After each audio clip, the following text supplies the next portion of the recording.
You know. You know, don't you? He said. I was a 6-year-old, half knocked out at a Chuck E. Cheese, so I didn't know what they expected from me.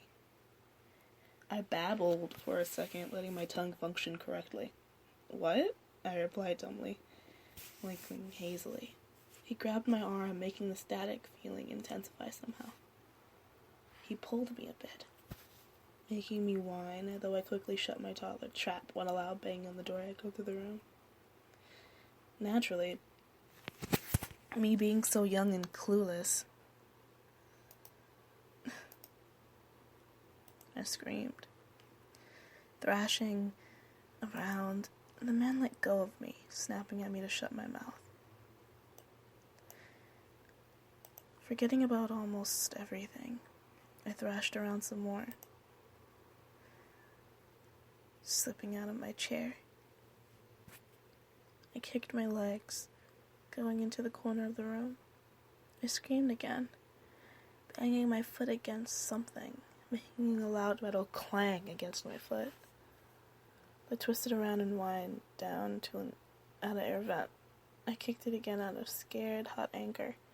With another loud scream and clang, the metal front popped off.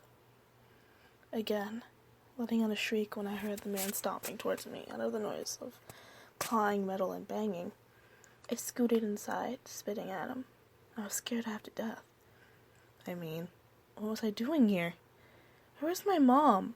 He swiped at me for a moment, but quickly pulled his hand back. There was another loud bang, and the man stepped back. Using my tiny little hands, I grabbed the air vent's doors and pulled it back, pressing it on the door.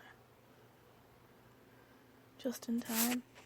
A piercing hiss was followed by a shout from the stranger, and the loudest bang on the door. I crawled back, scooting back into the vent. I had to leave. Even being so young, I knew I was in trouble. I hastily turned around with a bit of a struggle. Slowly crawling down the vent, a loud, manly scream echoed through the vent, being followed by more. They were in unison with the sound of cracking and tearing, which I now know was flesh and bone for the stranger. I got out as fast as I could. A small light was around the corner after a few minutes, and I stomped on it. The opening of the vent easily popped open. They really weren't paying attention to how tightly they were screwed on, were they? My feet stumbled as I climbed down, but were soon trampling to where I saw my mom last, and she was still there with a worried expression on her face. I ran up to her, hugging her tight. My eyes were now glazed with wet, hot tears. I wanted to go home. I just wanted to go home. I want to go home, I whined and complained. My mother gave me a strange look, but put a finger on my cheek. You must be tired, sweetheart, she cooed, picking me up. I clenched my small fist, holding tightly into her shirt. We walked out of the building, me being oh so lovingly carried to her car. A distant whir of sirens in the distance became a bit louder, and police cars pulled into the parking lot and skidded to a halt in front of the once amazing and fun Chuck E. Cheese.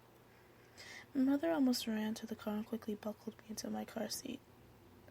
A couple hours later, home and safe that night, I walked out of my room to get some water before I went to bed. A habit of me trying to procrastinate so I didn't have to sleep. And my mother was watching the news. The reporter was talking about some kind of mutated rat coming out of Chuck E. Cheese and disappearing down the alleyways. So what happened to the real Chuck E. Cheese, God only knows. But I will never, and I repeat, never, go into any damn Chuck E. Cheese for as long as I live.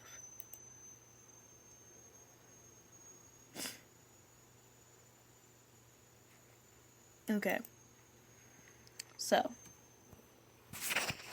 I have some bad news.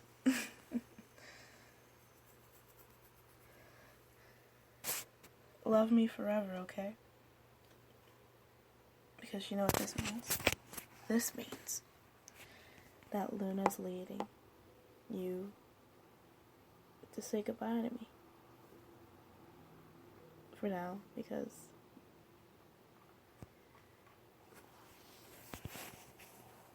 I have to go to sleep.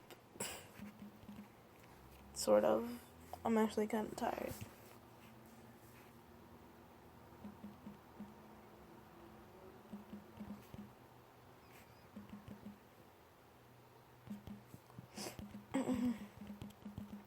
This is Luna, guys.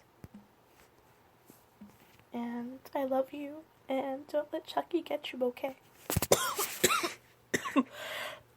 I'm horrible. Anyway, guys, good night. I love you.